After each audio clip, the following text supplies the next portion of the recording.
¿Cómo les pareció el día hasta ahora? Muy bien, ¿no? Tenemos una charla muy especial para cerrar el día 1 del primer Congreso Iberoamericano de Educación y Televisión. Y la historia de estos dos caballeros, estaba aquí hablando con ellos, es muy interesante.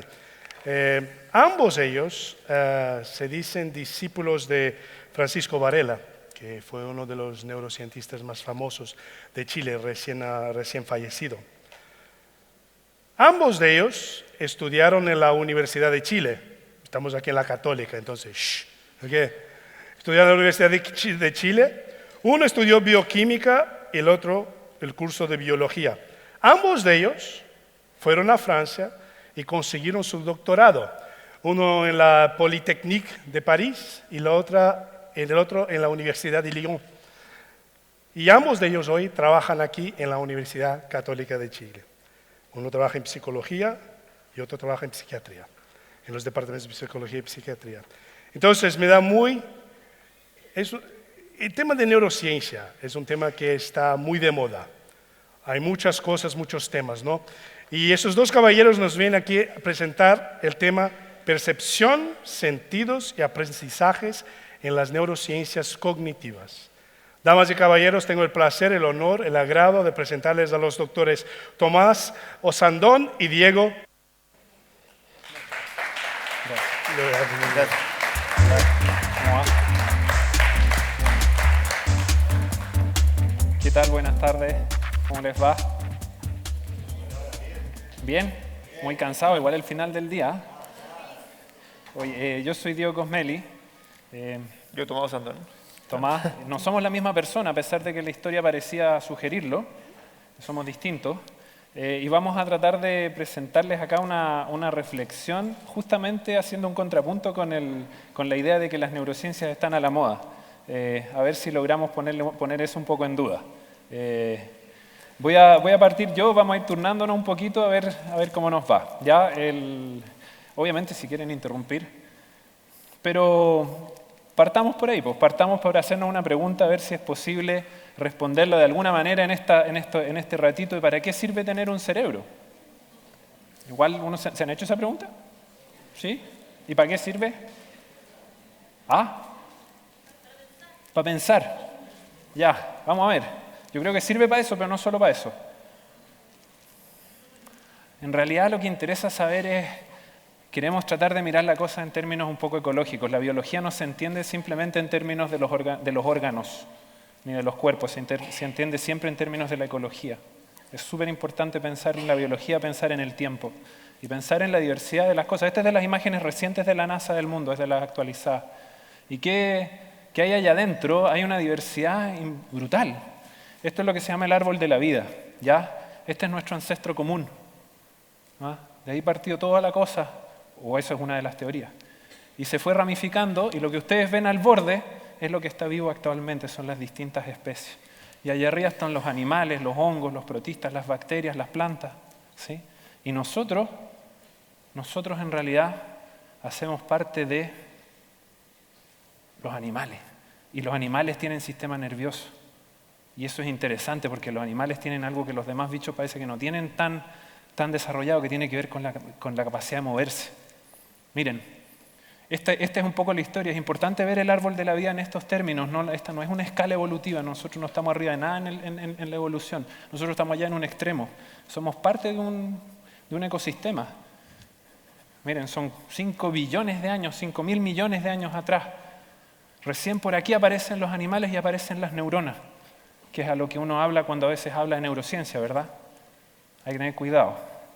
Miren esa linda diversidad, ¿no? Y eso es solo una de las ramas. Miren esta cosa, qué bonito. Estos son años, ¿ah? Tiempo. Acá está la actualidad. Nos vamos acercando a la actualidad acá. Y eso que ven en la curva es la cantidad de oxígeno de la atmósfera. ¿Ya? Muy bajito el oxígeno de la atmósfera durante mucho, mucho tiempo. Y de repente empiezan a aparecer los primeros organismos, empieza a dispararse. Allá arriba recién están las plantas con flores. Allá arriba están recién los mamíferos. ¿Cómo no va a ser un problema ecológico si en realidad para que existamos nosotros tiene que haber unas condiciones en el medio bien particulares? No es tan simple pensar a los cerebros sueltos, ¿ah? Esto ya uno se le da algunas indicaciones. Pero miren, los sistemas nerviosos además son súper antiguos en los animales. en las medusas de hace como más de 600 millones de años que tienen sistema nervioso y es completamente distinto al nuestro. Las hidras tienen unas redes que son por dentro, son unas redes que los cubren por dentro. Para una medusa, para adelante y para atrás no hace ningún sentido, si son radiales. Para nosotros hay para adelante y para atrás y para arriba y para abajo porque tienen que ver con cómo estamos en el mundo, pero estos bichos flotan y son tremendamente efectivos, llevan 600 millones de años con el mismo sistema nervioso y funciona perfecto. Mucho más exitosos que nosotros. Y se mueven y hacen cosas muy sofisticadas, comen. Otros bichos que lo tienen hace cualquier rato el sistema nervioso, los artrópodos, los insectos, ¿no? Tienen unos ojos los insectos que son absurdos, son ojos compuestos, cada parte es un omatidio. Una libélula tiene una tasa de éxito de un 90% en sus ataques. 90%, más del 90%, o sea, son tremendamente eficaces como organismos y tienen sistemas nerviosos que son distintos a los nuestros, tienen conducta social y hasta a veces utilizan el alcohol para divertirse. El alcohol para divertirse, si se ponen desinhibidas las moscas cuando les dan alcohol. Mira, eso es esto. No, en serio.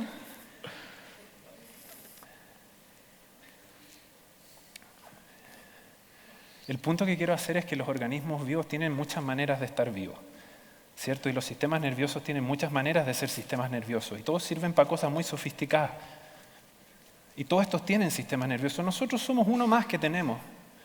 Miren, los peces mormíridos, ese que está allá arriba, esos bichos tienen un sistema eléctrico, viven en aguas turbias. Son capaces de ver perfectamente solamente a través de los campos eléctricos. ¿Se imaginan la fenomenología de ese bicho? El murciélago el chirrido de un murciélago, si uno le mide la intensidad, es equivalente a un Boeing pasando a 30 metros de altura. Lo que pasa es que es muy cortito, pues la energía es altísima. Las palomas tienen 4 o 5 pigmentos visuales, ven la dimensión de color es completamente diferente. Ellos podrían ver a lo mejor un rojo rápido. Es una cosa diferente. Los ratones son capaces de distinguir de dónde viene un olor con una sola olfateada, en qué dirección viene. Tienen cerebros todos, cada uno distinto. Estos tienen unos cerebros con un sistema visual tremendamente desarrollado. Los pájaros, ustedes saben que son dinosaurios, ¿verdad? De un tipo de dinosaurio. Pero son tremendamente exitosos evolutivamente. Tienen un sistema visual alucinante, son inteligentísimos. Los cuervos son capaces de utilizar herramientas. Los cuervos son capaces de hacer razonamientos analógicos. Son capaces de aprender por analogía. Hay que tener cuidado con lo que uno piensa que significa el pensamiento. Y ese bicho, que debe tener cuánto, y no me acuerdo cuántos millones de años, pero 500 por lo bajo, tremendamente exitoso, sigue siendo igual que era antes. Tiene todo un sistema eléctrico para detectar campos eléctricos, tiene todo alrededor de la boca un sistema para detectar campos eléctricos de sus presas. Nunca se le va a ir, pues son tremendamente eficientes en sus sistemas, porque han sido producto de la evolución, y la evolución es un proceso tremendamente complejo, acoplado de nuestro sistema con los organismos que son tremendamente plásticos, y el sistema nervioso es subsidiario de eso. El sistema nervioso es algo que sirve para que eso funcione. Es una parte de todo eso. ¿Y qué hay de humano en el cerebro humano? Bueno, a lo mejor es eso. Efectivamente, en esta diversidad pensamos, bueno, ese gallo está pensando. Está reflexionando sobre la vida, en su manera, o a lo mejor es esto que hacemos acá. ¿No? También es desde un tipo de conducta que se repite, o usamos herramientas tal vez, claramente no es algo que hacemos. Los mapaches abren candados. ¿No? Los basureros en Canadá donde hacen reciclaje tienen que tener unos sistemas de cierre súper sofisticados para que no lo abran los mapaches.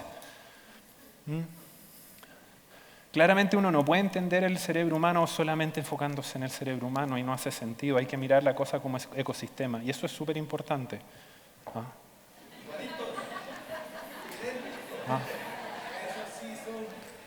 Calcao. Pobre chimpancé.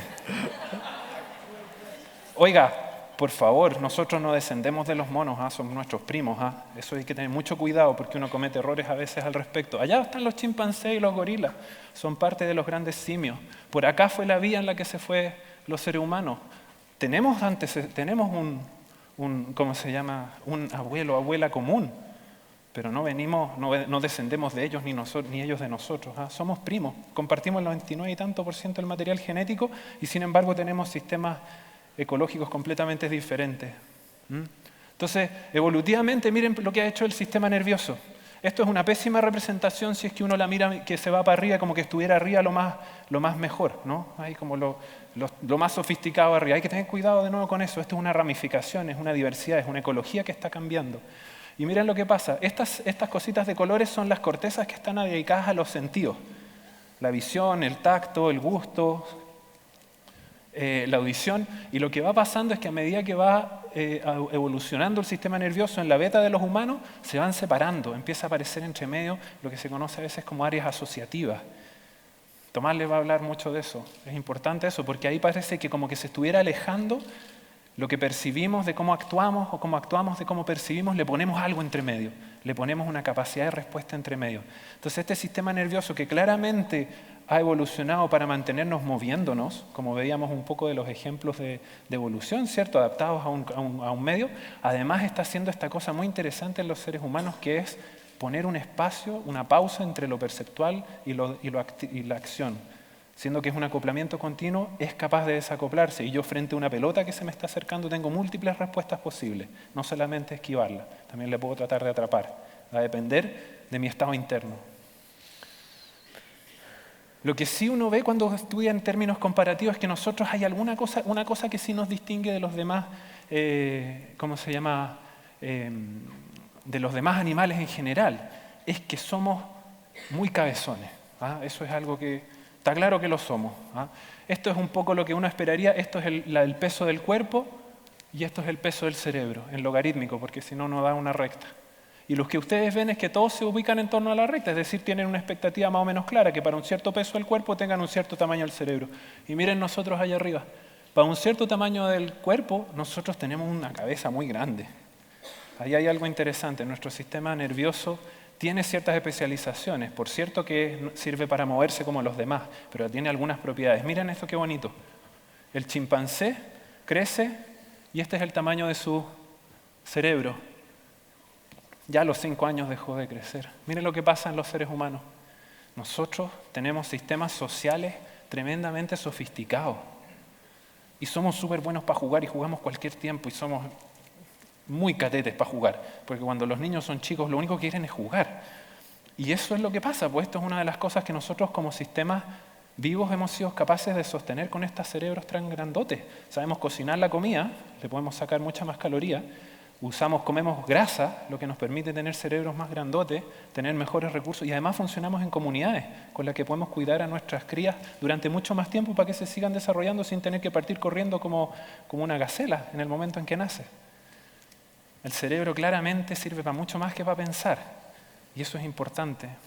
Ahora, ¿cómo llegamos a tener ese cerebro que tenemos y ese sistema nervioso que tenemos? Quiero hacerles un pequeño paso por cómo se desarrolla el sistema nervioso, y eso es bien interesante. ¿Qué ven ahí? Unos guarizapos, ¿cierto? Son como unos guarizapos. ¿Cuál de esos somos nosotros? No está fácil. No, pues, si uno supiera realmente serían adivinos. Ahí está empezando a cambiar, ¿no? Este es un estadio siguiente del desarrollo. Alguno de esos, claramente parece que no somos. Ya bueno, podemos descartar esto probablemente, espero, ¿no? Eso también, pero por ahí no está tan fácil. Y efectivamente, claro, nosotros somos el último, y ese es un embrión, el desarrollo embrionario de un vertebrado, como el caso que se compara con los distintos vertebrados acá, y ustedes lo que ven es que tenemos ciertos planes comunes y por eso es que es posible estudiar el desarrollo del sistema nervioso, también estudiando cómo se desarrollan otros organismos. Y hay algunas cosas que son bonitas de constatar. Fíjense, este es un huevito cuando fue fecundado, ¿ya? Y tiene aquí entre medio una división, un grupito de células, que ese grupito de células, que es una sola grupo, un epitelio de una sola célula, de ahí va a aparecer todo el cuerpo entero, completo de cada uno de nosotros. Y va a ser a través de una serie de procesos de invaginación de células que se van a ir proliferando y que van a ir poblando y que van a ir generando primero 3 capas germinales, que son 3 capitas de las cuales va a salir lo que somos nosotros. ¿Y nosotros qué somos? Somos como unos tubos. Somos como unos tubos con una cabeza grande, ¿cierto? Tenemos una boca, el tubo continúa y sale por atrás. Y efectivamente esas capitas después resulta que hacen esas 3 partes del tubo.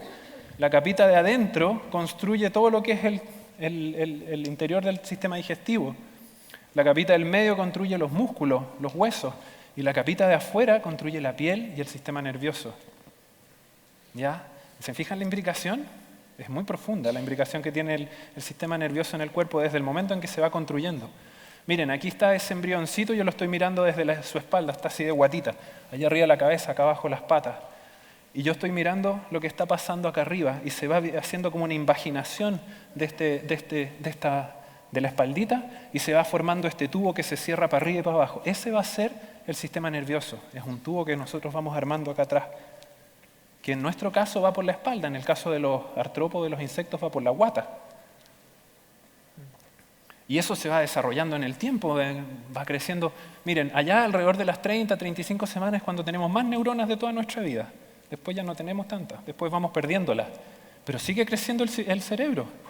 Y mayoritariamente crece por el tipo de conectividad que establece y por el tipo de aislamiento que se produce internamente, que es más que aislamiento, eso no es estrictamente correcto. Como el desarrollo de otros aspectos celulares del cerebro que son la glía, que lo que hace es contribuir a la función neuronal de manera crítica. Y eso sigue incluso después del nacimiento. Acá está el nacimiento, ¿cierto? Y sigue el desarrollo del cerebro. Sigue. Y sigue durante mucho rato, de hecho. Ahora, no solamente uno construye un cerebro adentro de sí mismo, también tiene que ir a conectar las distintas partes del cuerpo, ¿verdad? Los músculos, los huesos. ¿Cómo es posible que eso ocurra? Bueno, resulta que en la medida que se va desarrollando un sistema nervioso, el sistema nervioso lo que va haciendo es buscando las neuronas, cuáles son los blancos con los que se va a conectar. Y siguen caminos, y esos caminos están guiados por moléculas. Una de ellas, por ejemplo, se llama la semaforina. No está ya, se llama semaforina. Y miren lo que hace la semaforina. Hay una célula de control y esta es una neurona que busca para todas partes, pero esta expresa semaforina y esta se mantiene lejos. ¿Ah? Es una de una montonera de moléculas que controlan la viabilidad de las neuronas. Allá abajo una pipeta que tiene un factor trófico, que es un factor que las mantiene vivas. La neurona rápidamente se orienta y sigue buscando por ahí. ¿Sí? Es bonito, el sistema nervioso cuando se desarrolla dentro de un cuerpo, lo hace en muy íntima relación, conectándose con las distintas partes del cuerpo a la medida que se va construyendo. Este no es un sistema que se construye a sí mismo y después dirige, voy a conectar un brazo, voy a conectar una mano, no, va junto. Es un desarrollo que es muy coordinado, muy sofisticado, muy regulado. Y es una relación entre el sistema nervioso y el cuerpo que es muy bidireccional y muy profunda. Para llegar, esos son fibras nerviosas. Cada fibra nerviosa tiene un terminal de una neurona que le llega. Para llegar a ese punto, tiene que haber primero un proceso muy íntimo de relación entre el sistema nervioso y el sistema muscular, en lo que se conoce como la placa neuromuscular, que es totalmente bidireccional. La posibilidad de que una neurona funcione depende de que el músculo que está debajo funcione también con ella. No funcionan por separado. No es el sistema nervioso el que controla el músculo, tanto como tampoco es el músculo el que controla el sistema nervioso. El control del movimiento en un cuerpo es el resultado del funcionamiento acoplado, coordinado de ambas partes y de muchas otras. Más encima el cerebro sigue cambiando, sigue madurando. Este es uno de los estudios longitudinales interesantes. Siguieron personas entre los 5 y los 20 años y les estudiaron la maduración cerebral medido como el grosor de la corteza, ¿cierto? Porque se va cambiando el grosor de la corteza de acuerdo al momento del desarrollo. Y las zonas más azules son, llamémoslas, las más maduras, y las zonas más rojas y verdes son las zonas más inmaduras, ¿no? Que son las más gruesas. Después se va afinando eso. Y lo que ven es que estas zonas, se fijan, estas zonas de aquí y estas de acá atrás son sensoriales, ¿no? Y esas están maduras muy pronto. Y ustedes ven lo hábiles que son los cabros chicos a los 5 años para moverse. O sea, son de una destreza motora alucinante. Pero no son muy buenos para restringir sus impulsos. Eso no se les da tan bien. Y efectivamente, en términos de la corteza cerebral, los aspectos que ayudan a que el control de la conducta se dé todavía no están maduros. Tampoco se puede esperar que tengan ese control. Entonces, este es un proceso dinámico que a medida que crece este pequeño organismo, que se va transformando en un ser humano, va construyendo en su interior un sistema nervioso que está continuamente adaptado con el cuerpo en la medida que este cuerpo está actuando en el mundo. Y eso es súper importante para entender para qué sirve. Ese ciclo dura toda la vida, desde la concepción hasta la adultez sigue habiendo procesos, siguen apareciéndoles neuronas nuevas a ustedes todo el tiempo. Eso de que el cerebro quedó fijo una vez que nació y para siempre, eso ya no aplica. Claramente se sabe que hay generación de neuronas nuevas en la adultez y es muy importante. Y al final, ¿cuál es el objetivo? Tener un sistema que conecta también todas estas glándulas, todas estas vísceras, todo el corazón, imagínense todo lo que significa estar conectado por el interior de un cuerpo, ¿no? Este puro pedacito del cerebro, que es lo que se conoce como el tronco cerebral, tiene una serie de nervios pareados que salen, que recubren todo el rostro, que tienen que ver con la regulación de cómo yo trago, cómo muevo los ojos, cómo se me dilata la pupila. Con la salivación, tiene que ver con mi ritmo cardíaco, tiene que ver con control esencialmente de mantenerme vivo. Un daño a este nivel no se lo deseamos a nadie. Es terrible porque el daño que se genera en términos de la capacidad de regulación del sistema vivo es fatal, es fatal. Para terminar esta primera parte, el punto por el que partimos, ¿para qué sirve un sistema entonces? ¿Para qué sirve tener un cerebro y tener un sistema nervioso? Para pocas cosas en realidad. Lo que pasa es que después uno empieza a hacer cuestiones muy interesantes con ello. Para mantenerse vivo y para moverse. Muy poco. Pero con eso, fíjense en las cosas que hacemos. Inventamos lentes, pantallas que son capaces de proyectar esto, y ustedes están ahí escuchando acá este contexto. Una de las cosas interesantes que tienen los sistemas nerviosos humanos efectivamente es que forman parte de cuerpos que habitan en sociedad. Y esa es una propiedad muy particular. Pero en realidad, ¿para qué sirve el sistema nervioso? ¿Cuál es el punto que uno quisiera hacer? No es tan fácil atribuirle una función a una parte de un sistema vivo. Entonces la neurociencia sí es fundamental. Es de las cosas lindas que ha pasado en el último rato, por supuesto.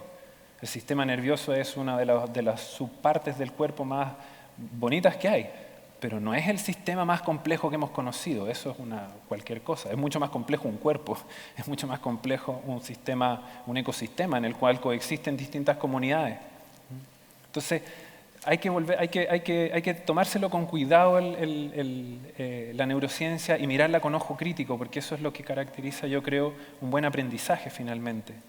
Para terminar, si esa es la mirada, si efectivamente el sistema nervioso sirve para estar vivo y para andar moviéndose, entre otras cosas que después utilizamos, por cierto, ¿servirá utilizar este tipo de cosas para entrenarlo? Yo creo que no. En gran medida, y esto es consistente, a través de siglos de sentido común, anécdota y ahora más recientemente investigación científica, usted se cuida su sistema nervioso durmiendo bien, haciendo harto ejercicio, manteniendo buenos amigos y amigas y comiendo sano. Esto es sentido común, pero es importante, porque cuando uno piensa para qué tiene un sistema nervioso, para qué tiene un cerebro, y lo piensa en el contexto de mantenerse vivo, la mirada es un poco diferente. Y uno puede tener un acercamiento tal vez un poquito más ecológico de lo que significa estar vivo. Eso. Muchas gracias. Los dejo con Tomás para la segunda parte.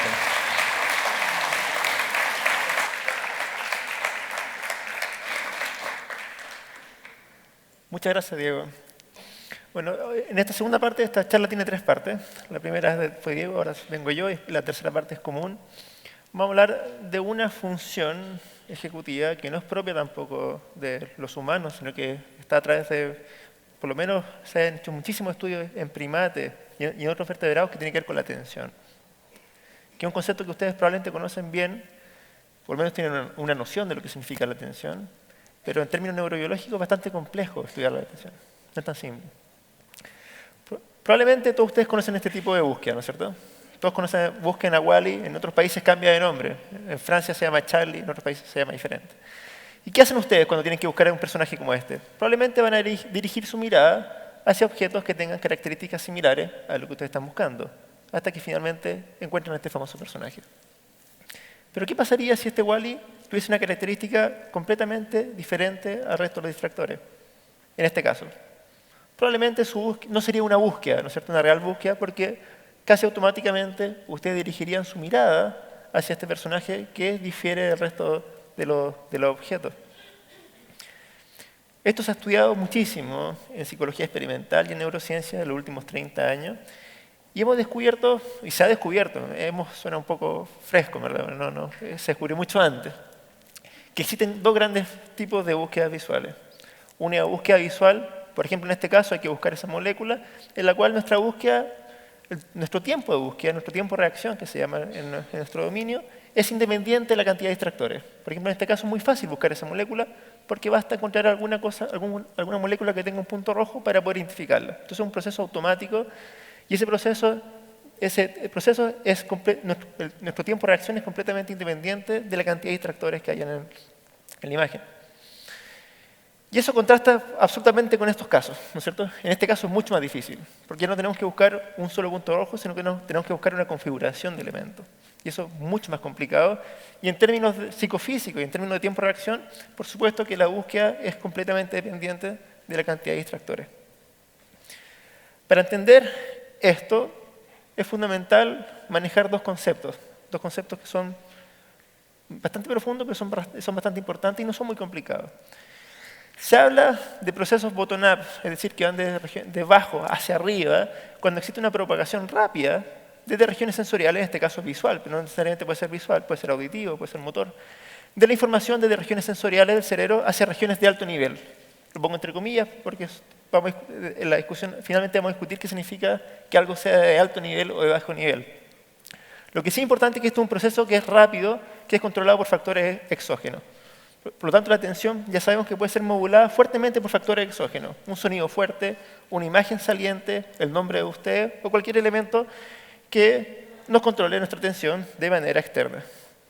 Y eso, por supuesto, contrasta con este tipo de búsqueda en los cuales el motor de la atención no está piloteado por cosas externas, sino que por cosas internas. En este caso, nosotros queremos buscar algo. Por lo tanto, en este caso, el proceso está dirigido de manera endógena desde región ejecutiva. Por lo tanto, un control endógeno, un control desde adentro. No de cosas externas, sino que de cosas internas, desde lo que yo quiero hacer. ¿Okay? Pero, ¿cómo se estudia la atención? El primer psicólogo que definió de manera bastante interesante lo que es la atención fue William James. Esto fue a finales del siglo XIX. Y lo interesante es que para James la atención no solamente reflejaba un proceso de selección de ciertas cosas externas, sino que también tenía que ver con seleccionar procesos internos, líneas de pensamiento. Entonces, eso fue un quiebre bastante importante en el estudio de la atención. Y otro punto muy importante en la historia del estudio de la atención fue lo que hizo Michael Posner en los años 70. Este es un experimento, se lo voy a explicar, muy, muy simple. Aquí lo único que estamos midiendo es qué tan rápido somos en responder cuando aparece una imagen. ¿Okay? Ustedes tienen dos botones, un botón en la mano izquierda, un botón en la mano derecha. Y la tarea consiste en responder lo más rápido posible cuando aparezca una figura en el lado derecho o en el lado izquierdo de la pantalla. Y si aparece en el lado derecho, usted responde con la mano derecha, y si aparece en el lado izquierdo, usted responde con la mano izquierda. Entonces lo que le interesaba poner, por supuesto, no era esta parte, esto ya sabíamos, ya conocíamos más o menos qué tan rápido somos en responder, sino que lo que le interesó fue esto. Justo antes de que apareciera la imagen a la cual teníamos que responder, había una pequeña señal, una pequeña flechita. Y esa flechita, se ve bastante chica acá, en este caso apunta hacia allá, significa que con muy alta probabilidad la imagen va a aparecer en este lado. Si la flechita estuviese para el otro lado, hacia el lado izquierdo, eso significa que con muy alta probabilidad la imagen va a aparecer en este lado. ¿Okay? La consigna es mirar el centro de la pantalla. No es que usted cambie la dirección de la mirada, sino que usted siga mirando el centro de la pantalla. Lo único que quería comprobar es de qué manera nuestra respuesta cambia en función de la atención. ¿Okay? Y por supuesto, la otra condición es cuando la flecha apunta en su lugar del mundo y la imagen aparece en el otro lugar del mundo. Lo que descubrió Posner fue esto. Fue que si nosotros tenemos una señal de que algo va a aparecer en cierta parte del mundo, nosotros somos mucho más rápidos que si no tenemos información. Y por el contrario, si la señal indica algo que no corresponde con la realidad, nosotros vamos a ser mucho más lentos en reaccionar. ¿Ya? Esto tiene harto de sentido común, pero fue el comienzo del estudio de la atención en términos mucho más exactos. Y esto se llama como atención selectiva. ¿Por qué? Porque seleccionamos una parte del mundo. Hay muchísimos estudios sobre las regiones responsables de la atención y también hay muchos aspectos de la atención. Eso es solamente un aspecto de la atención. Hay otros aspectos que los vamos a discutir después, que no va a tener mucho tiempo para discutir hoy día, pero se los voy a mencionar rápidamente después. Les voy a dar un ejemplo un poquito más cotidiano. Probablemente ustedes conocen, o algunos de ustedes reconocen a estos dos jugadores de tenis muy famosos en los años 80 y los años 90. Uno es Boris Becker y el otro es Andrés Agassi, ¿cierto? Uno alemán y otro norteamericano. Los dos fueron número 1 del mundo, fueron muy buenos jugadores de tenis. Boris Becker, antes que Andrea Agassi, tienen como 10 años de diferencia. Y una de las características de Boris Becker era su servicio. Era un muy buen jugador de tenis, pero tenía un servicio muy rápido. De hecho, fue el primer jugador que servía constantemente sobre los 200 km por hora. Y por supuesto que cuando jugaba en una cancha rápida, como en Wimbledon, por ejemplo, que es una cancha de pasto, siempre ganaba gracias al servicio. Era imposible responder al servicio, o muy difícil. Hasta que apareció Andrés Agassi, que le respondía casi todos los servicios y de muy buena forma. Y de hecho, el primer gran partido que ganó Agassi fue justamente en Wimbledon, una final contra Boris Becker. Muchos años después, cuando Agassi jubiló, le preguntaron, muchas veces le preguntaron cuál era su estrategia para poder responder los servicios de Boris Becker. Y dijo, bueno, ahora que jubilé les voy a contar. Boris Becker, cada vez que servía, dirigía su lengua hacia el lugar donde iba a tirar la pelota. Entonces era exactamente lo mismo que el experimento de Posner. Iba a servir, dirigía la lengua a su lugar y siempre, o casi siempre, dirigía la pelota al lugar. Era un tic involuntario. Y Andrea Agassi fue capaz de ver ese tic. Y gracias a esa pequeña información, él tenía una información que no tenía el resto de los jugadores de la ATP. Y con esa información, él podía ser más rápido que el resto de los jugadores. Y con esa delta de tiempo, ya era capaz de responder el servicio a Boris Becker. Hay otros tipos de tareas que son bastante utilizadas en neurociencias como esta. Por ejemplo, esta es la famosa tarea de Stroop, en la cual se trabaja sobre la atención ejecutiva, no selectiva. Y esta tarea es bastante simple, en el fondo. Usted simplemente tiene que mirar el gráfico y decir el color de la palabra y no la palabra. Por ejemplo, decir verde, rojo, azul, etc. Es muy difícil. Es muy difícil porque ustedes tienen que inhibir un proceso reflejo, que en nuestro caso es de la lectura, y tienen que privilegiar otro proceso. Esto es bastante complicado hacerlo.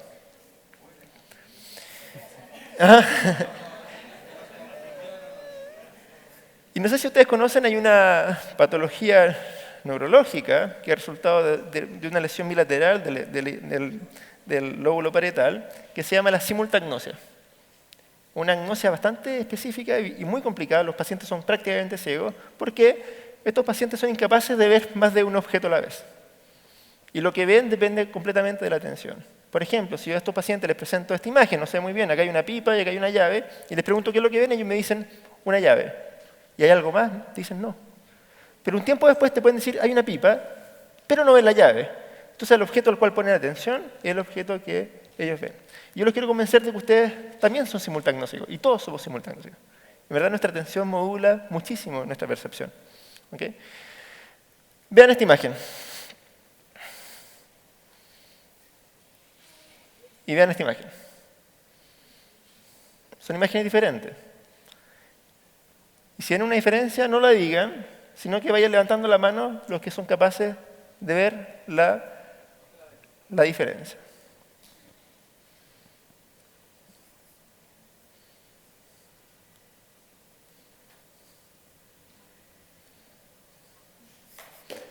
Fíjense bien, hasta el momento solo 2 personas han sido capaces de ver.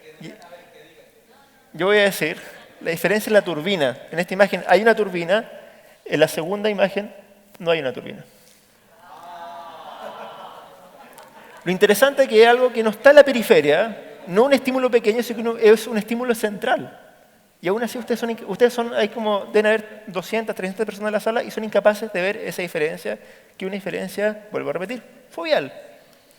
O sea, no hay ni una explicación en términos anatómicos, por lo cual ustedes podrían decir de que no están viendo esa famosa turbina. Hay muchísimos ejemplos de este tipo de experimentos. Acá hay otra imagen. Vean esta imagen.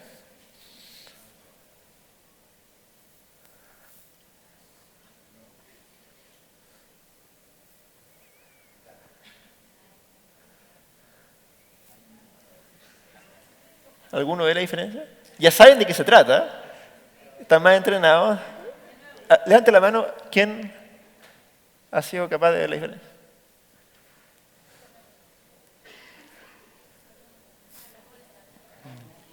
Sí, la bolsa de naranja, fíjense bien.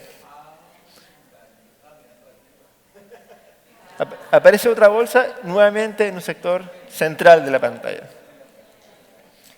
Por último, aquí tenemos un astronauta.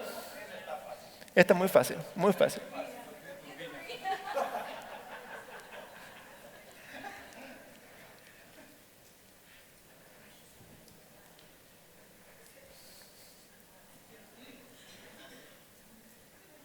No, olvídense del fondo, eso es un problema mío de corte, no es eso.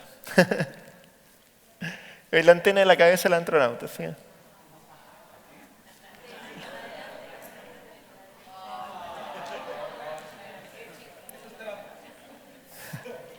Bueno, hay muchísimos ejemplos. Hay ejemplos que son más divertidos, hay otros ejemplos que son videos. Lo interesante es que ustedes creen que ven las cosas, pero realmente ustedes inventan lo que están viendo.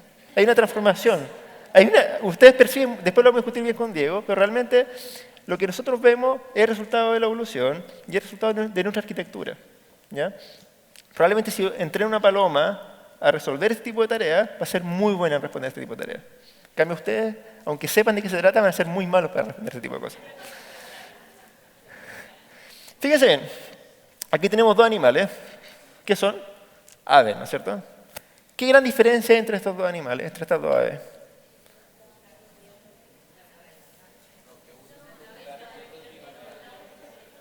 Bueno, uno es la posición de los ojos, ¿no es cierto? Uno tiene el ojo frontalizado y otro tiene los ojos lateralizados. Y otra gran diferencia tiene que ver en el modo de vida. La paloma es un animal diurno o nocturno. Diurno. ¿Y el búho? Nocturno. ¿Ya? Fíjense bien, este es el campo visual de la paloma.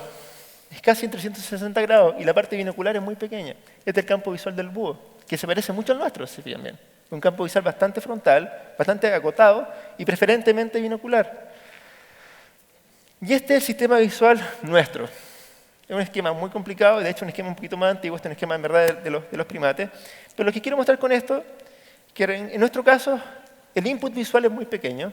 Aquí está la retina, por aquí está recién la corteza visual, y aquí está todo el cerebro, área asociativa, corteza prefrontal, control de movimiento de los ojos. O sea, hay un montón de regiones que interactúan entre sí, que son las responsables, donde se sustenta lo que estamos viendo. Entonces lo que estamos viendo en verdad depende en parte de esto, pero en verdad depende mucho de esto. Mucho de esto. Entonces realmente hay una reconstrucción, realmente un sistema, no un sistema pasivo, sino que un sistema realmente activo, la percepción y la atención, por supuesto. Y la percepción está fuertemente modulada por la atención. Y hay otras cosas que son muy interesantes, y ustedes probablemente lo conocen bien, que lo que nosotros vemos depende mucho del contexto. Por ejemplo, en este caso ustedes ven un triángulo blanco, ¿no es cierto?, que sobresale, hasta incluso pueden hacer diferencia es más blanco que el resto del blanco, y no existe. Ese triángulo no existe. Ese triángulo lo generan ustedes. Lo mismo esos clásicos ejemplos que vimos en el colegio, en el fondo. El largo de las flechas. Esta flecha tiene exactamente el mismo largo que la de arriba, por lo tanto en la parte central de la flecha. Pero nosotros asumimos que no, porque nuestra visión no depende mucho del estímulo, depende mucho de nosotros, de nuestra arquitectura. Y tenemos cosas más divertidas como esta. Esta señora es del mismo porte que esa señora. En este caso se ve ridículo y en este caso se ve coherente. ¿Por qué? Porque nosotros generamos referencias abstractas que tienen que ver con el dibujo, pero son referencias que nosotros las imaginamos y en algunas partes un estímulo puede ser coherente y en otras circunstancias el mismo estímulo puede ser absolutamente incoherente. Me equivoqué de lado. Bueno, y por supuesto, cuando se estudia la atención, ya a nivel un poquito más específico, ¿cómo lo estudiamos nosotros? Nosotros vemos que es una modulación de la selectividad, de la intensidad y también de la duración de la respuesta neuronal. Entonces hay muchas formas de estudiar la atención, ya sea en modelos de animales o en modelos de animales pequeños o incluso en primates o en los mismos humanos. No les voy a mostrar esto porque no tiene mucho sentido mostrarlo acá, pero simplemente les quiero decir que uno puede activar regiones visuales presentando un estímulo o estimulando regiones prefrontales. Entonces uno puede ver realmente una respuesta visual generada por un input externo, ¿no es cierto?, una respuesta bottom-up, que modulada por un input interno, una respuesta top-down, ¿no es cierto? Y eso se ha estudiado muchísimo, durante muchísimo tiempo, de manera invasiva. Y para terminar esta parte, les quiero mencionar que cuando volví a Chile, llegué a trabajar con Francisco Aboiti, Diego Comelli también, eso faltó en la presentación, Diego Comelli también pasó con Francisco Aboiti. Y tuvimos la suerte de llegar a Francisco Aboiti porque él es un experto en atención y él trabaja con un grupo bien específico de niños, que son los niños con déficit atencional. Y fue la vuelta a Chile, que no fue muy fácil, pero ustedes saben bien, los que no son chilenos, que tenemos algunas cosas que son interesantes. Tenemos buen vino, lo vimos ayer, ¿no es cierto? Hay paisajes que son muy bonitos, hay algunos jugadores de fútbol que son bastante buenos y también tenemos una larga tradición en neurociencia. Ustedes pueden reconocer a Francisco Varela y a Humberto Maturana.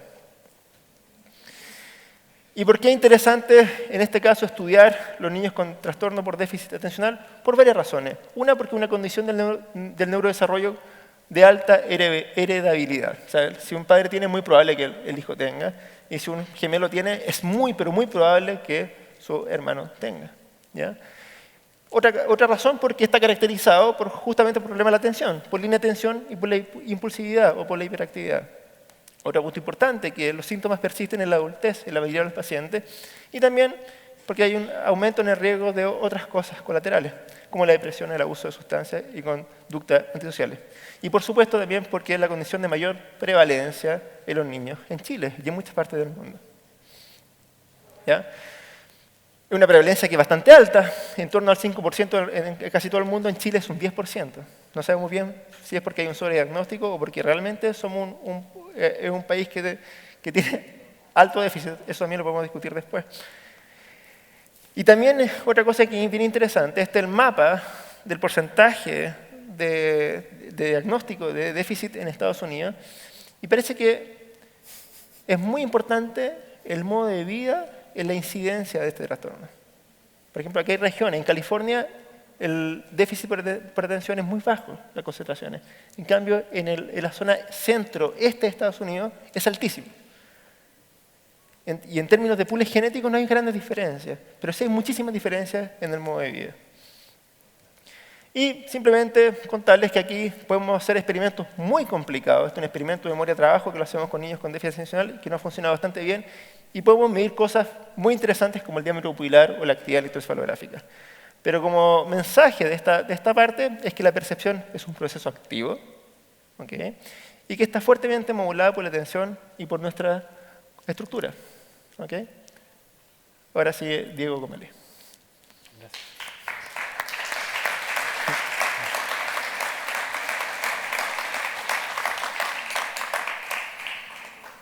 A ver si logramos hacer como un pequeño redondeo y después dar un espacio para conversar al respecto, porque habrán visto que partíamos con esta pregunta: ¿para qué servía un cerebro? Lo pusimos en un contexto más ecológico, más evolutivo, más organísmico, y después nos preguntamos por una de las cosas que es paradigmáticas para la que nosotros somos buenos, que es para prestar atención. Así como somos malos para detectar, por ejemplo, ese tipo de cambios, hay otras cosas que atencionalmente los seres humanos hacen muy bien, y es, por ejemplo, prestar atención conjuntamente, ¿no? Una de las características más notables que tiene el desarrollo infantil es que en torno al año los niños empiezan, o más claramente se empieza a producir algo que es que las mamás o los papás apuntan a un objeto y el niño o la niña puede referirse al objeto y puede saber que estamos todos prestando atención al objeto. Ese fenómeno que se llama atención conjunta es la fundación de los objetos, finalmente, para nosotros. Es ahí donde parten a las cosas a tener una existencia independiente, porque no solo yo lo veo, tú también lo ves. Y yo sé que tú lo ves y que los dos lo estamos viendo. Y eso es una forma fundamental de darle una objetividad al mundo. Entonces, el punto es, si vimos que, por ejemplo, Agassi le pillaba el tic a Becker, ¿dónde? Con la lengua, ¿cierto? Si vemos que la atención tiene tanto que ver con a dónde nos direccionamos, dónde nos movemos, qué cosas podemos hacer en el mundo, ¿qué tipo de luces nos dan esto sobre cómo entendemos el rol del sistema nervioso en nuestras capacidades cognitivas? ¿Ah? Eso es el marco general. Ahora, para ponerlo en una pregunta un poquito más específica, que simplemente para qué sirve un cerebro. Y este es un experimento que les queremos plantear con Tomás, que es un experimento mental. A los filósofos les encanta hacer experimentos mentales, como que se imaginan cosas y sacan conclusiones y publican después. Y la gente lee y los cita y inventa otras cosas. Y así es la ciencia, la filosofía también.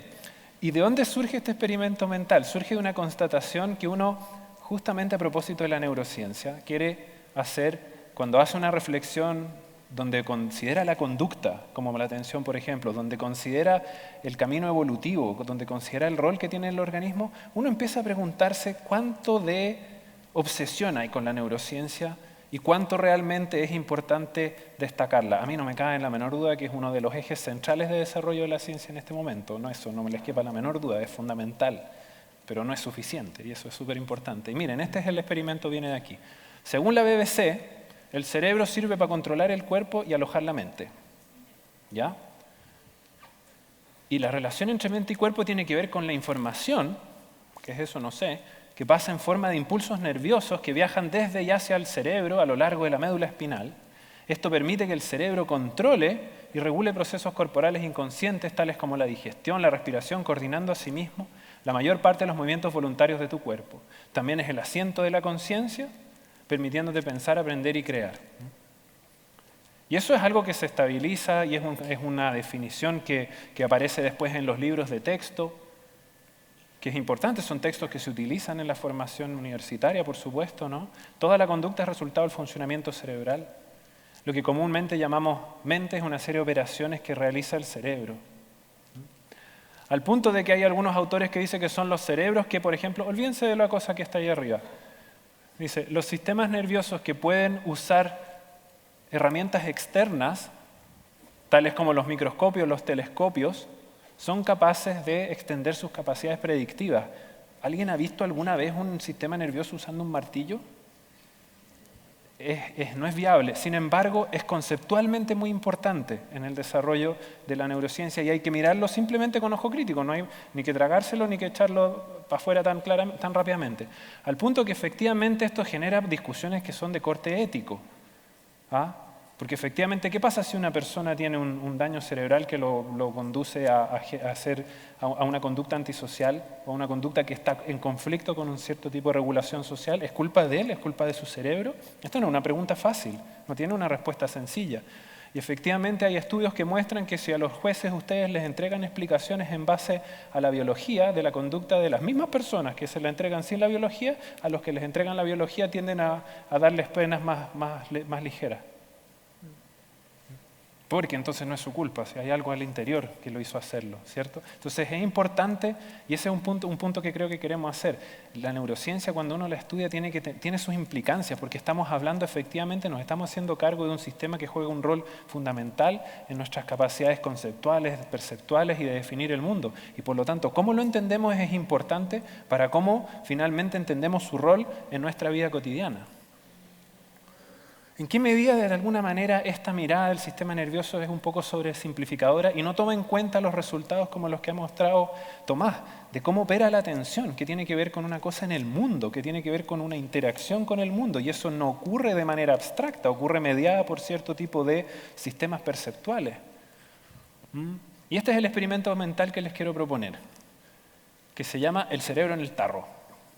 Brain in a vat, es un clásico. ¿Sí? Y ¿en qué consiste en grandes medidas? Es la siguiente idea. Ustedes en realidad no están aquí. Anoche, como eso cuando estaban dormidos, bajaron los extraterrestres en una nave, sin que ustedes supieran. Entraron, los anestesiaron, les sacaron el cerebro, lo metieron adentro de un tarro, lo conectaron adecuadamente, y dijeron, perfecto, voy a registrar todas sus memorias, y ahora lo voy a empezar a estimular. Y usted se despertó en la mañana y dijo, tengo hoy día el congreso espectacular, qué entretenido, y partió para allá. Y nada, está dentro de un tarro. Lo único que es un cerebro dentro de un tarro que está conectado adecuadamente y por lo tanto usted imagina que está aquí. ¿Ustedes vieron la película de Matrix? Es un poco la idea, solo que ahí eran cuerpos, no eran cerebros. Pero la idea es esa, ¿cierto? El cerebro en un tarro. ¿Es posible ese escenario si uno piensa biológicamente? ¿Qué creen? ¿Que sí o que no? ¿No? ¿No? ¿Sí? ¿No? Yo creo que sí. Pero la conclusión para llegar a ese sí hay que pensarla un poco. A lo mejor no lo podemos hacer ahora, pero lo vamos a hacer en, no sé, en 200 años más. No creo que haya mucha dificultad. El problema es qué es lo que vamos a obtener, si es que vamos a obtener un cerebro en un tarro o no. Veamos el tarro, tratemos de armar, este es el experimento mental, tratemos de armar el tarro. Somos los extraterrestres, tenemos que operarlos antes de que se despierten, no tienen mucho tiempo y tienen que lograr sacarle el cerebro y conectarlo adecuadamente para que parezca una vida cotidiana, siendo capaz de atender a las cosas. Lo primero que tengo que hacer es mantenerlo vivo. Si me voy a dedicar a solamente el cerebro y voy a ser un neurocientista estricto, voy a decir, me voy a ocupar de las neuronas, bueno, ojalá un poco de la glía también, pero ¿qué pasa? Resulta que el sistema circulatorio, lo habíamos visto, es de origen embrionario diferente. No viene de la misma parte que el sistema nervioso, es otra parte del cuerpo. Y la imbricación que tiene con el sistema nervioso, miren, esos son puros vasos sanguíneos que están metidos adentro del sistema nervioso, es otro tipo de célula, eso no es cerebro, es parte del cerebro en términos anatómicos, Pero si yo le estoy sacando el cerebro a esta persona y quiero hacer el experimento real para ver si es el cerebro lo que le está haciendo pensar, tengo que reemplazar rápidamente todo el sistema circulatorio, ¿verdad? Eso no está fácil, porque más encima la actividad local, cuánta sangre le echo en cada parte tiene que ver con la actividad neuronal, po. Entonces tiene que estar acoplado. Entonces no es que yo le meto unos tubos de goma, po. Le tengo que meter para adentro un sistema que sea casi orgánico, po, que sea capaz de reemplazar al sistema circulatorio y que reaccione a las respuestas de las neuronas localmente para darle sangre en el correcto. Y más encima que esté controlado por el mismo cerebro, po. Si es el cerebro el que está definiendo para dónde va, como mostraba Tomás, nuestras expectativas, toda la historia de ese cerebro yo tengo que ser capaz de capturarla en esta conectividad. Si no, ese cerebro va a querer levantarse sintiendo un cierto peso de su cuerpo y si yo no lo conecto adecuadamente, no lo voy a lograr engañar, ¿verdad? Entonces esto es lo que se llama la hiperemia funcional, que es esencialmente que hay más sangre donde más se necesita. Mantenerlo vivo además depende de que yo tengo que instalar, este es el sistema circulatorio, yo tengo que además a las neuronas ponerle todo este acoplamiento que hay entre las neuronas y el sistema circulatorio, es de una complejidad tal que de hecho se conoce como la unidad neurovascular y es una unidad funcional muy, muy, muy compacta, que no es llegar y separarla. Otros ciclos relevantes en los cuales el cerebro, yo necesito tenerlo para poder, si estoy recién sacándolo, si todavía no he llegado a la estimulación, soy el extraterrestre que estoy empezando a sacar el cerebro y tengo que mantenerlo vivo con sangre, tengo que darle un líquido cefalorraquídeo para que flote y además tengo todo un sistema de regulación de energía que pasa por un loop que incorpora glándulas suprarrenales, todo el sistema neuroendocrino esencialmente y el control de temperatura. Oiga, si usted un par de décimas de grado y se siente muy mal. Un par de grados de diferencia y ya no puede estar aquí escuchando esto. Imagínense, esos son para abajo, peor todavía. Porque para arriba, por último, uno delira. Pero para abajo, mal. Entonces, eso es muy importante. Yo estoy sacando el cerebro de ustedes ahí en la mañana, pero para lograrlo realmente, el desafío en términos de la conectividad que le tengo que dar inmediata, de sostenerlo, es muy complejo. Entonces, ¿quién está controlando a quién? ¿El cerebro está controlando ese tarro? ¿El tarro, el cerebro? ¿Cómo es la cosa?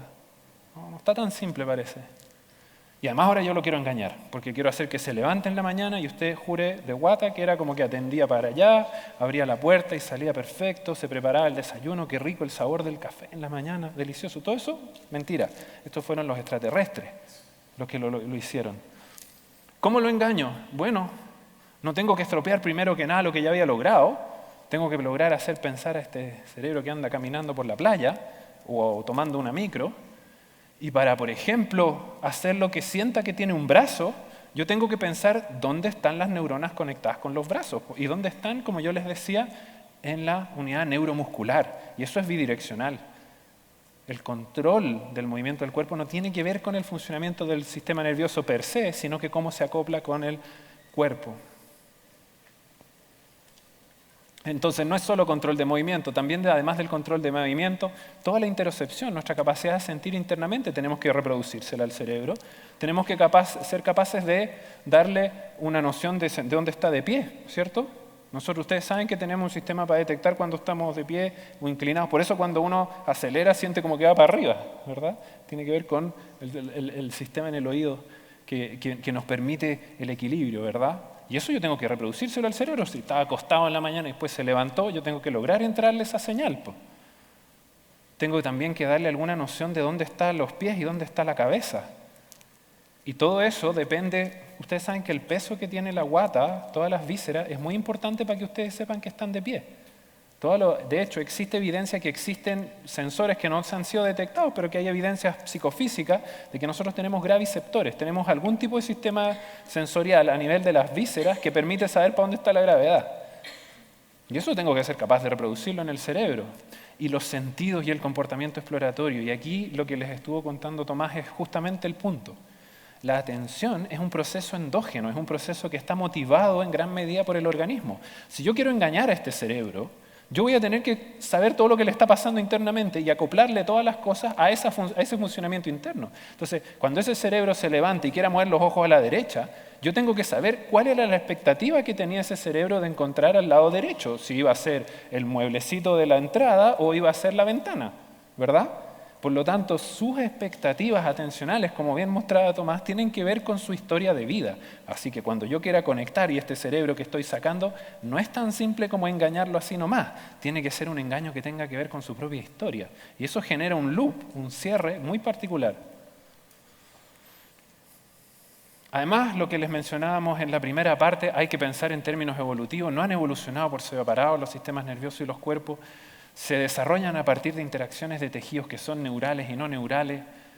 La sinaptogénesis tiene que ver con hormonas sexuales. La que se establezca una buena conectividad cerebral tiene que ver con que el resto del cuerpo esté funcionando bien. Claramente no es un cerebro que esté en control de un cuerpo que se envuelva en el cuerpo para moverse, para percibir o reproducirse, para utilizar herramientas. Para mí, eso no es una manera adecuada de entender el funcionamiento y el rol del sistema nervioso. En definitiva, ¿es posible construir ese experimento? Sí, probablemente yo creo que sí. Lo que pasa es que cuando ustedes hayan logrado hacer el experimento van a tener otro cuerpo. ¿Verdad? Hasta ahí nomás llegamos. Pues. Claramente no está la causa en el cerebro. O sea, el mismo experimento se refuta a sí mismo, ¿no? Reductio ad absurdum.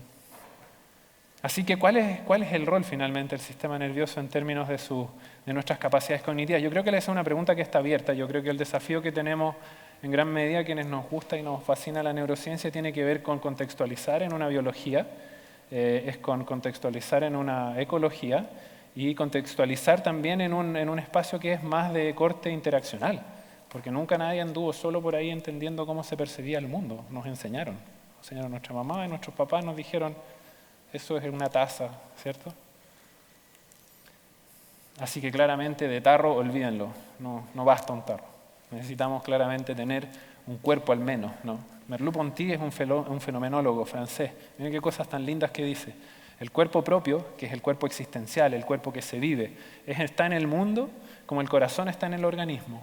Lo mantiene continuamente en vida, el espectáculo visible, y lo anima y lo alimenta interiormente y forma con él un sistema. Es un poeta este caballero, y es un poeta fisiólogo además, por más remate.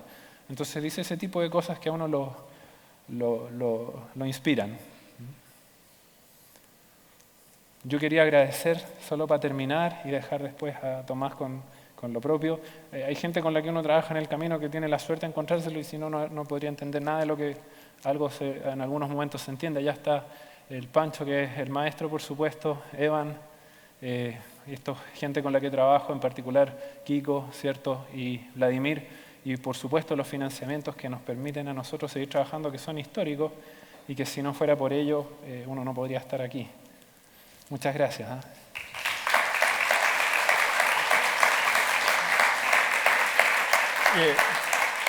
Y esto es exactamente lo mismo. De hecho, hay mucha gente que se repite en las dos diapositivas de agradecimiento. Ahí está la gente, Jean-Philippe Lachaud, colega nuestro, mi profesor, colega de Diego, Francisco Boitis y muchos colaboradores en Chile y en otras partes del mundo que son parte de esta red también. Así que gracias. Muchas gracias. Muy bien. Gracias, caballero. Encantado. Oye, qué talento de Diego, de poder hablar de cerebro en jarros y poner ahí, meter a John Travolta en Saturday Night Live en la misma lámina, ¿no? Increíble. Queremos aquí abrir a todos vosotros ahí para preguntas. Tenemos un par de preguntas ya aquí que queríamos ya desafiarles en el contexto que estamos hablando de la televisión educativa y particularmente del desarrollo de los niños, ¿no? Y ahí tenemos el micrófono en el medio ahí del corredor. Si se animan, por favor, levántense, pónganse ahí en el micrófono y ahí los doctores responderán las preguntas. Yo tengo una de las preguntas aquí, ese tema que al inicio, ¿no? Que hay muchos mitos y verdades referente al desarrollo del cerebro y la neurociencia. Uno de los grandes mitos es que el ser humano solamente utiliza una pequeña parte del cerebro humano y cómo eso se puede afectar el desarrollo de los niños. Que expliquen un poquito sobre eso. Bueno, es uno de los grandes mitos erróneos sobre el sistema, sobre el cerebro. Hay que contextualizar un poco. El estudio del cerebro estuvo muy asociado en su comienzo al estudio del sistema de reflejos. Entonces, el sistema de reflejo, ustedes saben bien que es un sistema que está inactivo hasta que se activa con algún estímulo externo. Entonces, se extrapoló ese estudio. Eso duró más de 60 años, el estudio directo con el sistema de reflejo. El problema es que se extrapoló hacia el sistema nervioso central, asumiendo que el sistema estaba en un estado pasivo y se activaba solamente con los estímulos externos. De hecho, durante mucho tiempo, los periodos, cuando uno hace un experimento, uno, por ejemplo, ve cómo reacciona el cerebro, o sea, la actividad eléctrica, cuando pasa un estímulo visual. Entonces uno ve cómo cambia la respuesta eléctrica, asumiendo que lo que viene antes no es importante. De hecho, es el baseline, es la línea de base. Lo que viene antes no importa, lo que me interesa realmente es cómo reacciona hacia ese estímulo. Hoy día sabemos que el cerebro en verdad nunca está en reposo. De hecho, el estado de reposo hoy día se piensa como un estado, en términos psicológicos, activo, que tiene un metabolismo altísimo, una actividad neuronal constante. De hecho, está constituido por redes, y esas redes tienen que variar justamente para que seamos capaces de percibir estímulos externos. Entonces, justamente, eso viene de la noción de que si nosotros hacemos un experimento y medimos el metabolismo global del cerebro y vemos cómo se modula por estímulo externo, decimos, bueno, en general, la modulación es muy pequeña. Si medimos el metabolismo cuando no está haciendo nada, está mirando una cruz en la pantalla, y miramos el metabolismo 5 segundos después, cuando está tratando una información compleja, resolviendo una ecuación matemática, por ejemplo, y nosotros nos damos cuenta que si simplemente hacemos la diferencia de la actividad metabólica del cerebro completo entre esos dos estados, el estado complejo, una ecuación matemática, frente al estado anterior que estamos viendo una cruz, el metabolismo no cambia en casi nada, 2%, 3%, y muy localizado en ciertas regiones. Entonces, viene de un error conceptual, y el error conceptual tiene que ver con asumir que los periodos de reposo son periodos pasivos. Hoy día sabemos que no son pasivos. Entonces, si uno hace la diferencia, uno se queda con que realmente ocupamos muy poco el cerebro, pero hoy día sabemos que no, porque el periodo que nosotros utilizamos como base no es realmente una base, no es realmente un estado pasivo. Sí, y es un error muy popular. De hecho, salen muchas películas sobre eso. Este año pasado, recientemente, Lucy, creo que fue una de las películas, que la premisa era totalmente esa premisa errónea. Hace poco fui a una charla en la Universidad de Chile, la semana pasada, sobre educación y neurociencia, y vino una experta que trabaja en Estados Unidos en un centro de neurociencia y educación, y ellos hicieron una encuesta a nivel latinoamericano sobre mitos y verdades del cerebro, a través de los profesores de educación básica, y descubrieron que el 80% de las cosas que creen que son ciertas no son ciertas, son mitos. 80%. 80%. El 15% son cosas que no son realmente, de las cuales no estamos muy seguros, y solamente un 5% son cosas de las cuales hay mucha evidencia científica. Solamente un 5%. O sea, de los 80 enunciados que los profesores fueron capaces de decir sobre el sistema nervioso central, sobre el cerebro, solamente 4 eran cosas que realmente hoy día hay mucha evidencia científica.